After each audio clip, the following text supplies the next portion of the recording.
So a fillet of fish may have come out of Marsh Lake. Marsh Lake. On today's Prairie Sportsman, we visit with Curt Piechowski and learn about his family business. It was just like a family reunion. We'd laugh, we'd talk. And his effort to preserve its rich history. One time we caught over 1 million pounds on Marsh Lake.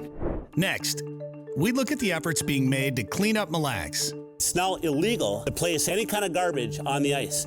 Finally, we're in for a sweet treat with Nicole Zempel as she shares her love of black raspberries. This great burst of fruity juiciness. Welcome to Prairie Sportsman. I'm Bret Amundson. We got a great show for you, starting right now.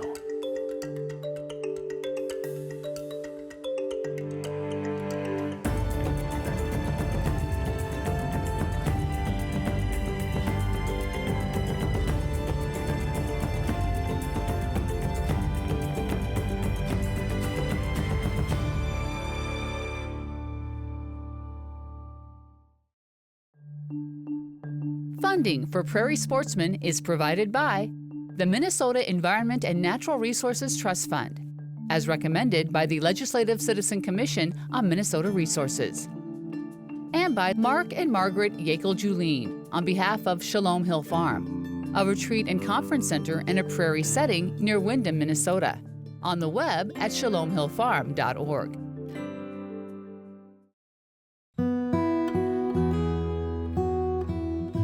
In a small town along the 45th parallel, there's a museum working to preserve the history of a family-run commercial fishing operation that began over 100 years ago in western Minnesota.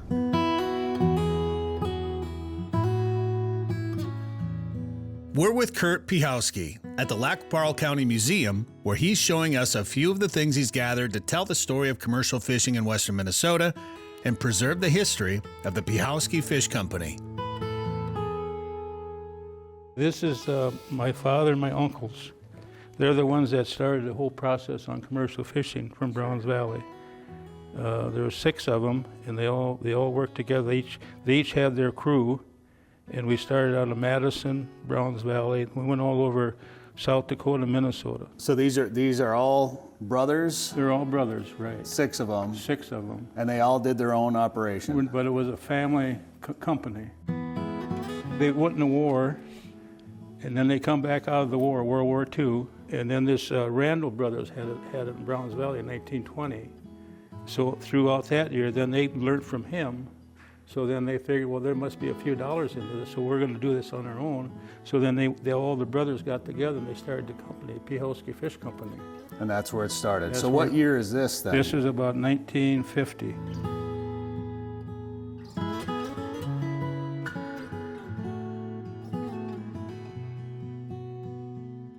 We have a resort on Lake Traverse also, and that's what I used to manage when I was 12 years old. My dad would commercially fish, and he said, son, we're going to teach you the ropes so you manage my resort while I fish. And so we had boats, pontoons, and we sold minnows commercially. They all loved it because they would talk fish 24 hours a day, because this is what their profession was. They talked fish, they talked how we were going to catch the fish, get rid of the fish. But it was cold out there, but then they enjoyed it so much.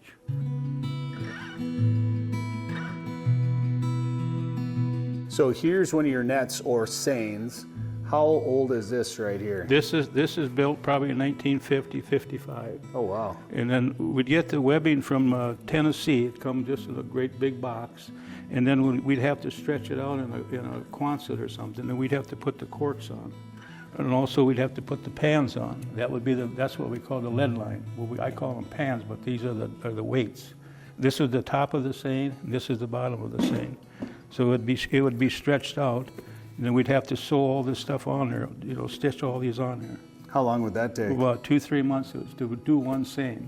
That's just a part of it. We'd have over a mile long or 3/4 of a mile. That's just part of a seine. So your net that you'd set out would be over a mile long? About 3/4 of a mile. Oh my gosh, they're going to need to build an addition on well, the museum that's why I only brought part of the seine here.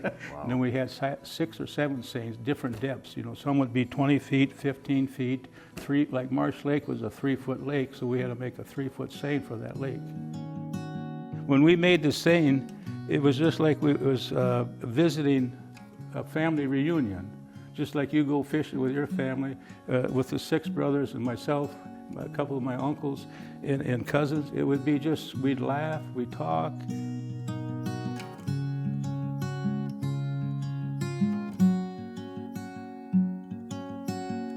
One time we caught over 1 million pounds on Marsh Lake. 1 million pounds. On one pole, and as soon as we got the front end of the seine in, the fish started coming in. Carp, sheephead, we talked sheephead, buffalo fish, carp, but all the game fish we had to put back because that's a game fish. But it took us 3 days to get those out with dipping by hand.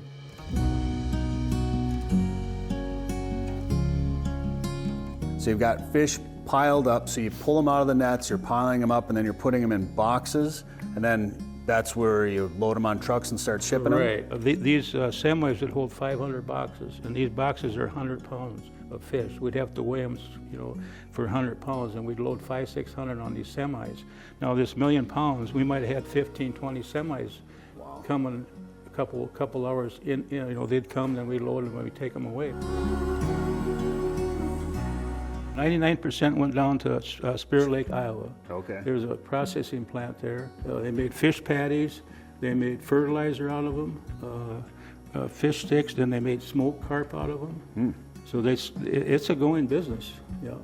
Did those fish patties end up in restaurants like McDonald's? McDonald's, restaurants, schools, colleges. Right. So we were eating fish patties. So a fillet of fish may have come out of Marsh Lake. Marsh Lake, it was.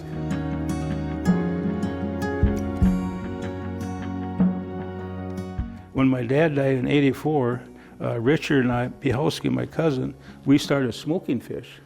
And we sell to Swans, Swaggarts, and then we shipped to Red Owl stores, Super Value, Hy-Vee. Hy-Vee was a good store that I could sell to.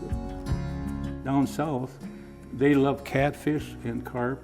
I mean, that's a delicacy down there. And we used to ship Missouri, but Minnesota, they want walleyes, perch, crappies. Well, there's less bones in those fish. That's a big thing, the bones and carp. Yeah. There's only 4 or 5 companies left out of Minnesota, and I've talked to 6 of them in the last couple of months, and there's only about 4 companies left.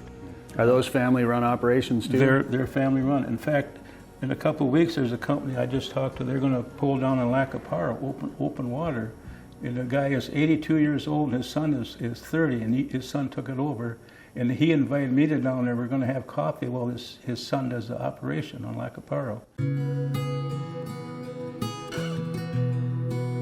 So when did your family get out of the business? It was 1998 when my cousin Richard passed away, and that's when everything folded up. We all kind of got done with it. Are you sad a little bit that the company? Well, I am. See, this is why I love to do this, because my uncle started, and my dad, and I just kind of wanted to show them what we did back in the day. I mean, I know I get turry jerky, but yeah, it's sad. I bet. It's sad. Well, that's a lot of family history on these tables right here.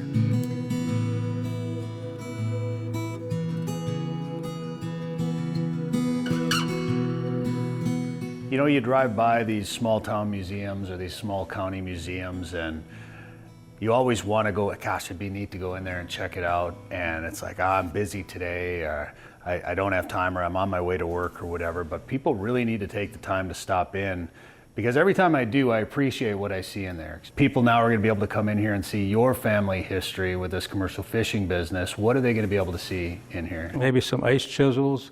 Then all these pictures will be on the wall. And then they're also going to put a TV in here with some of my films and stuff that they're doing here. They're taping some of my films, and they'll have that a TV so that they can sit down in a chair, and the kids can just watch it on the TV there.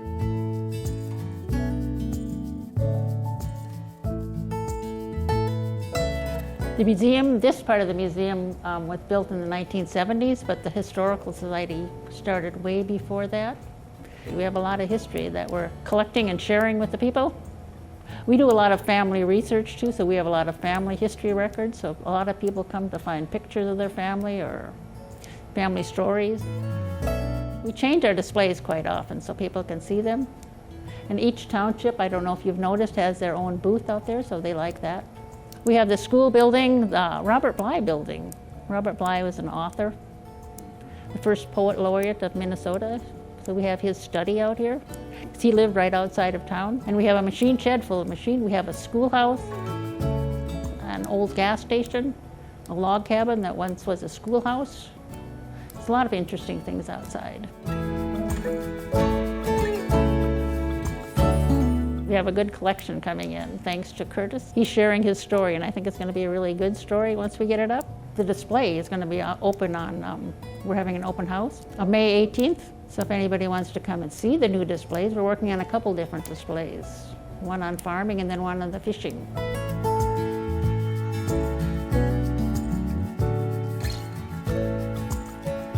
Yeah, we're gonna have this whole wall here. We're gonna put the seines up there, pans, corks, and then all the pictures that we've taken will be up on the wall here for people to come in and see. That's got to be a neat feeling to have your family history preserved in a museum. Right.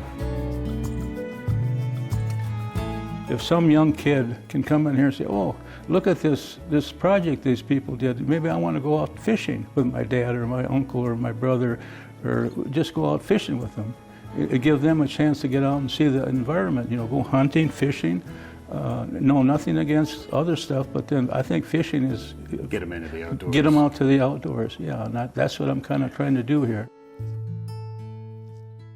I guess it's a story that it's going to be a lost thing in a few years because, there's, as I say, there's only 4 or 5 left in Minnesota that do this thing. A lot of resorts had their own way of picking up their trash. We had what we used to call block parties. There's just nothing like it. Like when you're harvesting them, I eat as many as I harvest. We're here in Garrison, Minnesota as the ice fishing season wraps up on legendary Mille Lacs Lake. Now, one quick little look around this area and you'll see a lot of trash that's accumulated over the winter months. Well, there's a big movement that's come to the area in recent years to help keep it clean.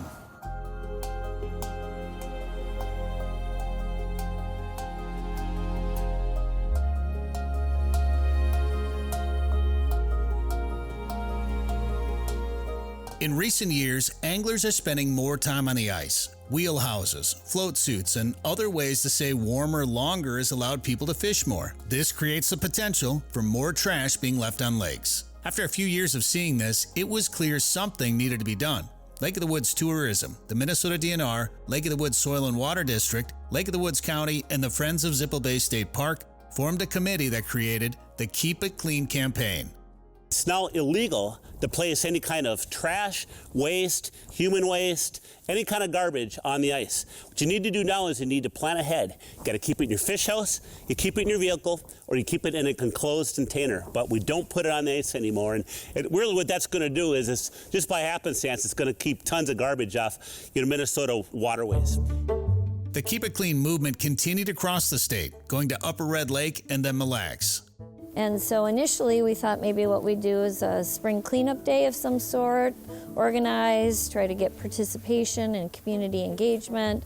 And I offered to do some research and went down the internet rabbit hole and very quickly found Joe Henry and Mike Hurst up at Lake of the Woods and said, hey, I understand you've got a program up there to address garbage on the ice. Why don't we team up? We've heard from Upper Red Lake recently, and we can have 3 of the largest walleye fisheries in the state working together. I consulted with Eddie Liebeck and a few other business owners around the lake, and they said, yeah, do it. We've got a problem, and we need a solution. While the Keep It Clean effort is relatively new, cleanup around Mille Lacs has been going on for years.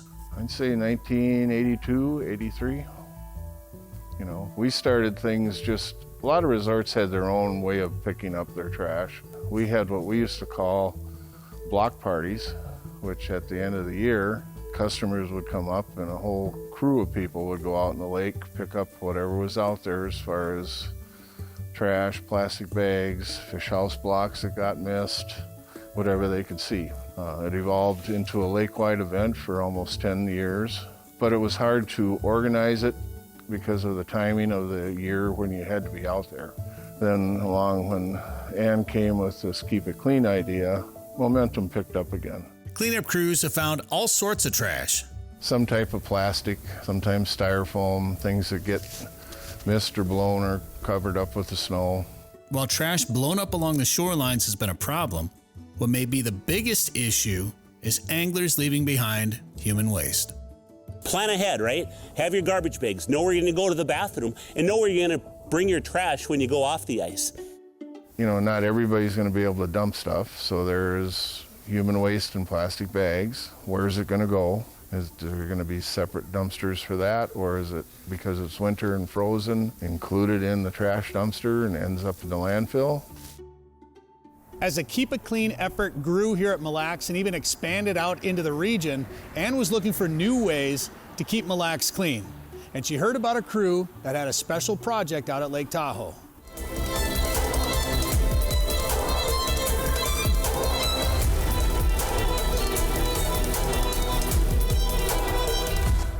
I kind of think in phases, and one of the thoughts was if we stop the trash from going into the ice or help mitigate the amount that's going into the ice, what do we do about the garbage that's already in the lake? What kind of impact does that have? And specifically, what happens to garbage once it enters Mille Lacs? Where, if anywhere, does it go? So I had remembered reading about somebody, Colin West, who led a huge initiative with up to 300 volunteer scuba divers on a year-long mission to go in and pull all the trash out of Lake Tahoe.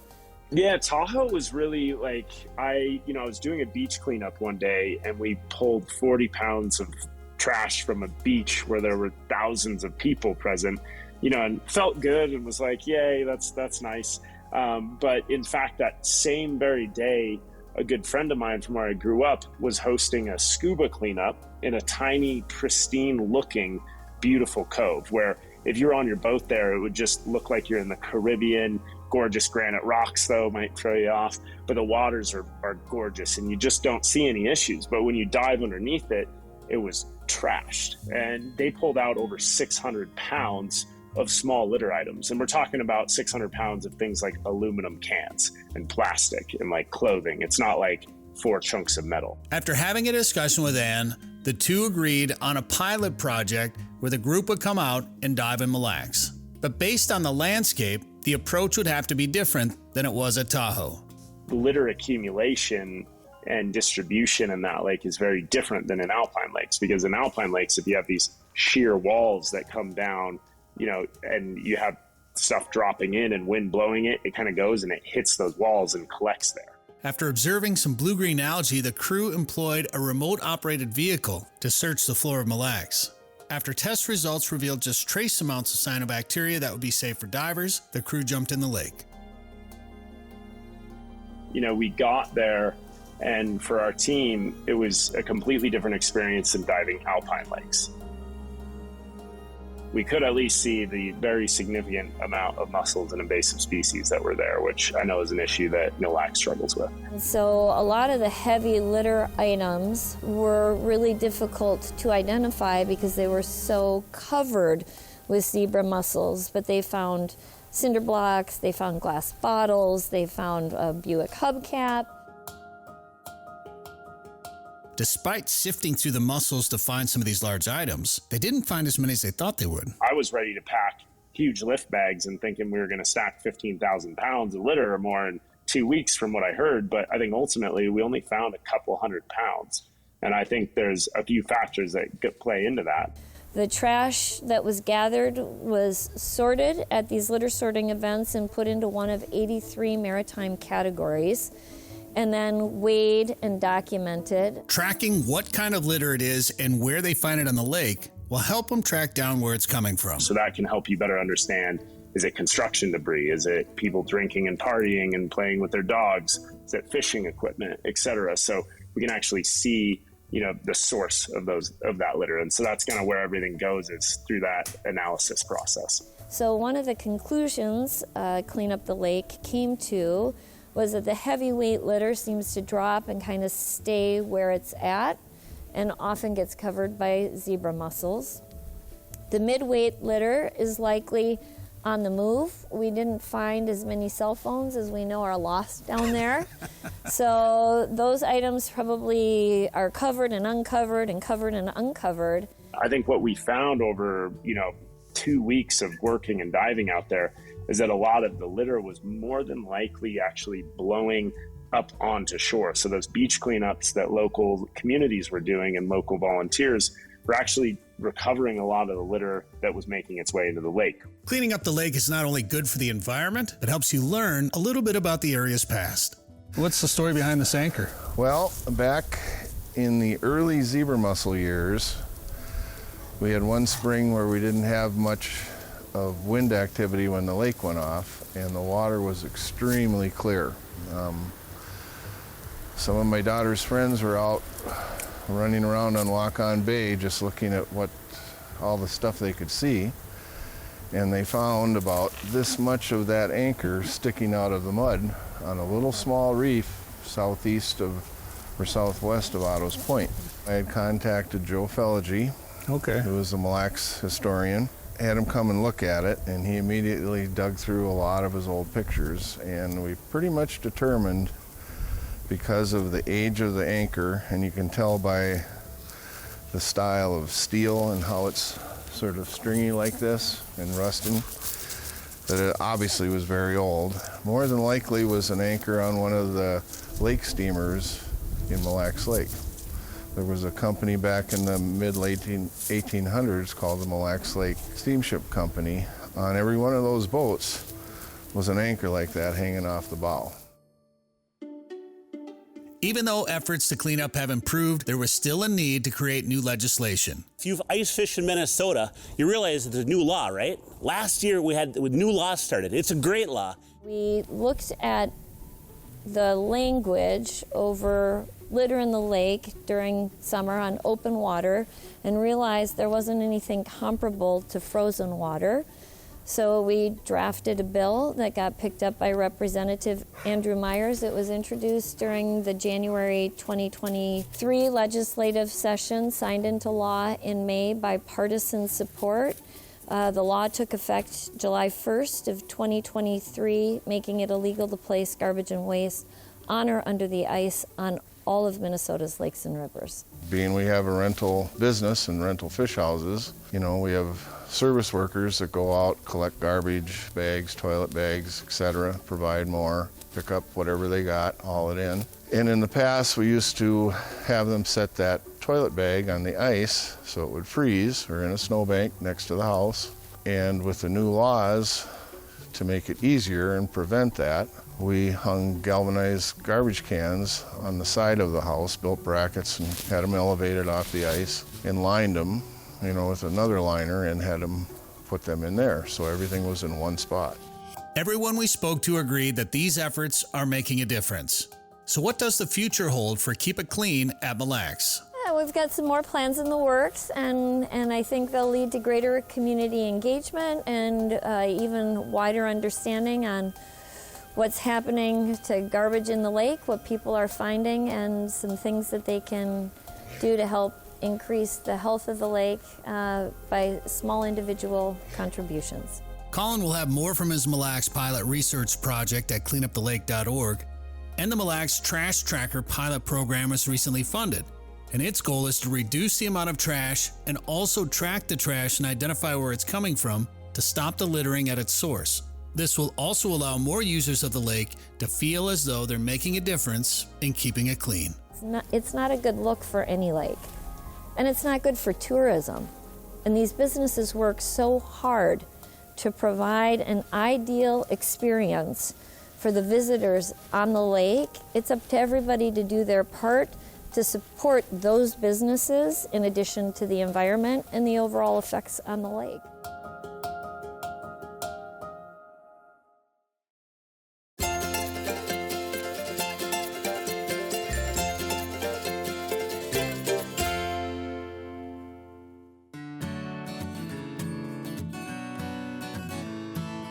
One of my absolute favorite summertime joy and delights is harvesting blackcaps or wild black raspberries. I have never used the plant medicinally. People do use the leaves.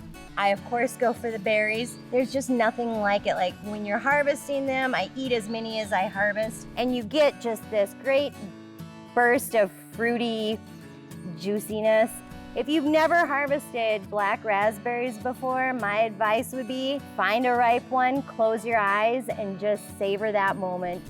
Some IDing characteristics. This is like a offshoot or a younger one. So here's the stem. It's got like the little thorns on there. Easily identifiable characteristic is the leaves. Usually 3 can have up to 5, and they all connect to the stem. There's a word for it that of course I cannot pronounce, but the easiest way to say it is kind of like the fingers on our hand. Also, the underside of the leaves has like a whiter shade to it. That's also another telltale sign that you're on to black raspberries. Usually they start ripening anywhere, depending on weather, of course, but the 3rd or 4th week of June. In my experience, that's a little early, but that did start happening this year. Typically, I've seen maybe the 2nd week of July where they're really becoming ripe. So like commercial raspberries, they're bigger than this, but they're about this color when they're considered ripe. A black raspberry, or black cap, turns black. And so berries are just a super fun way to make some really delicious desserts. You can make marinades for meats, a variety of sauces. You can make jam. The easiest thing is if you have like 1 cup of wild black raspberries, add 1 cup cane sugar and a little dab of like half and half, and just mash it up and pour it over some dessert cake like angel food cake. It's just an easy, simple way to enjoy it. And also just something that I really enjoy. You can make barbecue sauces, and that's kind of fun as well. So, the wild black raspberry.